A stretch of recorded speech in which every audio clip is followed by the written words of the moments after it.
नमस्कार, सत्यम समाचार के साथ मैं हूं प्रीति। अरविंद केजरीवाल की गिरफ्तारी को लेकर राजनीतिक दलों में भूचाल मचा हुआ है। सी राष्ट्रीय राजपूत कल्ली सेना के जिला अध्यक्ष द्वारा क्या प्रतिक्रिया दी गई, आइए आपको भी दिखाते हैं। भारत देश के इतिहास में पहली बार सिटिंग सीएम की गिरफ्तारी की गई, जिसको लेकर पूरे देश की राजनीति में भूचाल मचा हुआ है। दिल्ली के वर्तमान मुख्यमंत्री अरविंद केजरीवाल की देश की बड़ी जांच एजेंसी ईडी ने गुरुवार के दिन रात्रि में करीब 9:30 बजे गिरफ्तारी की है और उनसे पूछताछ करने के बाद उन्हें जेल भेज दिया। जैसे ही अरविंद केजरीवाल की गिरफ्तारी हुई, पूरी दिल्ली में हाहाकार मच गया। आम आदमी पार्टी के कार्यकर्ता सड़कों पर उतर आए, लेकिन ईडी की इस कार्रवाई को मैनपुरी के राष्ट्रीय राजपूत कल्ली सेना के जिला अध्यक्ष शंकर सिंह भदौरिया ने किस तरीके का बताया है और उन्होंने सिटिंग सीएम अरविंद केजरीवाल की गिरफ्तारी को लेकर बड़ा बयान दिया है। उन्होंने क्या कुछ बताया है, अब जरा यह भी सुनिए।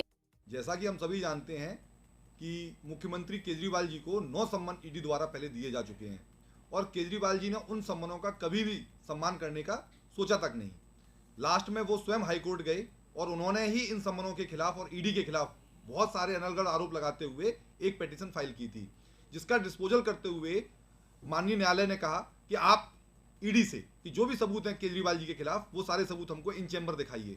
और उन्होंने पूरे उनके सबूतों का अध्ययन करने के बाद कोई भी रिलीफ केजरीवाल जी को देने के लिए मना कर दिया और केजरीवाल जी की मांग थी कि हमारी गिरफ्तारी पे स्टे हो, वो स्टे उनको अकॉर्ड नहीं की गई और उसी के अकॉर्डिंग कल शाम को उनके यहाँ पे जाया गया उनके निवास पर और वहाँ पे सारी चीज़ों को चेक किया गया और 9:30 बजे उनकी गिरफ्तारी कर दी गई है।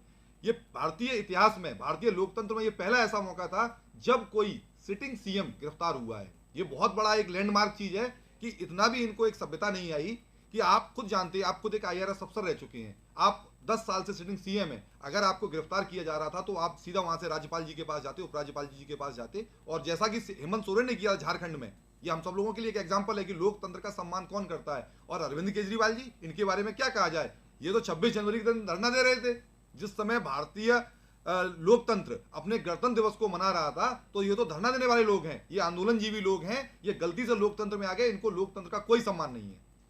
उनकी पार्टी के कुछ लोगों का कहना यह है कि सिटिंग सीएम हैं और उनकी सुरक्षा उन्हें Z+ सुरक्षा मिली हुई है, लेकिन अब वो गिरफ्त में हैं तो उनकी सुरक्षा की चिंता उनकी पार्टी के लोगों ने जाहिर की है।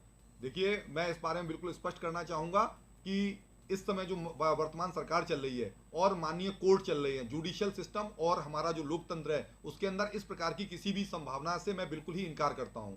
दूसरी चीज ये है कि आज की डेट में हर चीज अंडर मीडिया ट्रायल है। आप देख सकते हैं कि केजरीवाल जी की ऊपर पल पल मीडिया की नजर बनी हुई है, तो क्या ऐसी कंडीशन में उनके साथ कोई भी दुर्घटना या किसी भी आशंका को निर्मूल साबित किया जा सकता है?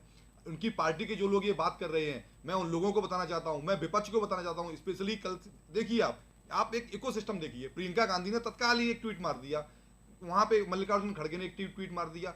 इन ट्वीटों को देखिए, केवल और केवल भारतीय लोकतंत्र में ये 2 बार हुआ है, जब श्यामा प्रसाद मुखर्जी जी की हत्या कश्मीर में की गई थी, जब वो झंडा फहराने के लिए गए थे, और दीनदयाल उपाध्याय जी की हत्या मुगलसराय स्टेशन के पास हुई थी। और आज तक उनमें क्या हुआ, किस कोई उस मिस्टीरियस डेथ की आज तक कोई भी पकड़ाई नहीं हुई, कोई भी मुकदमा नहीं हुआ, अंडर ट्रायल भी नहीं हुए।